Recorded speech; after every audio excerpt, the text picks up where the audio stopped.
எல்லா பூஜைக்குமே ஸ்ரீசுக்தம் சொல்றது ரொம்ப விசேஷமானது. அது இன்னைக்கு நம்ம அம்மாளுக்கு மந்திரத்தை கேட்கும் போதே நம்மளுக்கு எல்லா பலனும் கிடைக்கும் சொல்றாங்க.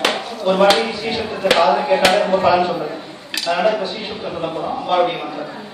ஓம் இரண்யவர்ணாம் ஹரீம் சுவர்ணரசரசதாம் சந்திராம் இரண்மயீம் லக்ஷ்மீம் ஜாதவேதோ மகாவா தாம் மகாவா ஜாதவேதோ லக்ஷ்மீமனதகாமினீம் யஸ்யாம் இரண்யம் விந்தேயம் தாமஸ்வம் புருஷானஹம் அன்சமோர்வாமதமத்யாம் அகிநாதாரம் பிரபோதினீம் ஸ்ரீயம் தேவி உபக்வயே ஸ்ரீமகாமீ வித்யதாம் காம் சோஷிதாம் இரண்யப்ராகாராம் ஆத்யாம் விவரந்தி கதாம் தர்ப்பயந்தி பரமேசிதாம் பத்மவர்ணாம் தாமிஹோ பக்வயே ஸ்ரீயம் நிர்வாம் பிரே தேவதுதாபகாராம் சாபசானுகந்து ஆயாம் சராயாஸ்ய பாத்யா உபைகுமாம்